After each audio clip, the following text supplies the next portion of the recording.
And our wine guy is here tonight to get us ready for the next big holiday, New Year's Eve, of course. Champagne on a budget, it can be done. He's got some for as cheap as $8.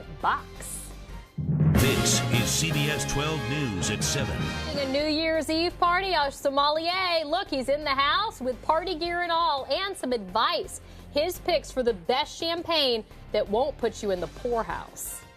Do you have champagne taste on a beer budget? Well, tonight, our sommelier, Matthew Horbund, is here to show us how to get some great sparkling wines and champagnes that won't break the bank for New Year's. Love this. So, first of all, what's the difference between sparkling wine and champagne? Just the region, right? 100% about the region. Champagne is an area in France. The soil makes it special. They try to protect the name. However, some of the wines, including one that we have tonight, will have the word champagne on it and not be from Champagne, France. It's a fake. All right, so can you get a good bottle of champagne or sparkling wine for under $10? Champagne, maybe not, but sparkling wine, definitely. There's a whole host. The first one that I'm recommending is a rosé from Barefoot Cellars, actually. $7.99 is their rosé cuvée. And the reason why I like this, Robin said it, my fiance, it looks like it tastes like it looks, and it looks pretty. It's a pretty pink, it's got great bubbles, it's a sweeter wine, so you have to have that preference for sweet, but it's fresh cherries and fresh strawberries and nice bubbles. All right, and I think we have a graphic for all of these too, so you can see them. That one's $8. Right. And the next one, what if you want something not so sweet, which is what I want? So the next one is a Prosecco, and it's actually an extra dry Prosecco. It's Lamberti Prosecco. And so there's a little bit of sugar in there, but what I like about it, it's not cloying and syrupy, has light lemon, light melon, great bubbles, and it's only $15. $15. So that's a great What price. if you want a more traditional champagne? So traditional, we're going to move towards France. The one that I love at the price, it's $20. It's Luciana Albrecht,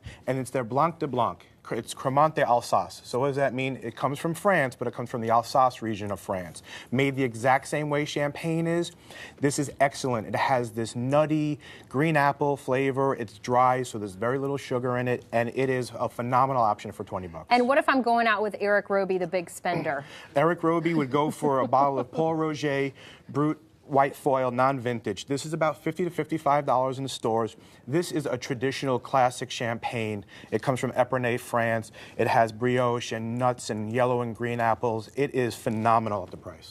You know, on New Year's, I always like to pop a bottle of champagne and make sure it makes a lot of noise, but you say that's not necessarily the right way to open a bottle of champagne. Definitely not. You want to be safe, right? As soon as you open the metal cage, the pressure can push the cap up. So you don't want to open the cage and walk away to get glasses, because that cap can go shooting up, and I've done it on this set.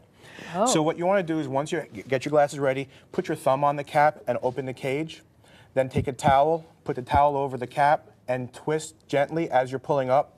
The goal is not to have that giant pop, because that release can make the wine go everywhere. You lose bubbles. What if I don't have enough champagne glasses? Can I use wine glasses? Totally use wine glasses. Champagne or sparkling wine is typically made from the same grapes, Chardonnay, Pinot Noir, Pinot Meunier, so they'll taste just as good out of a regular glass as they would as a champagne glass. The bubbles maybe might not last as long. Exactly. The flutes will make the bubbles last longer than the coupes, the saucers, or a regular wine And one glass. last quick question. What's the difference between Brut and extra dry? Because I see that all the time. Which one's drier? Brut is drier. Brut is typically the drier one you'll see. Extra dry means it has a little bit of sugar in there and a little bit of sweetness. All right. Matthew Horbund, thank you so much. You can find out a lot more information on his website. It's called A Good Time with Wine, and we'll link you there. Just go to ours, CBS12.com. Eric? Just for the record, I'm going for the $8 bottle. I knew that. I'll grab it for you. Michael, thank you.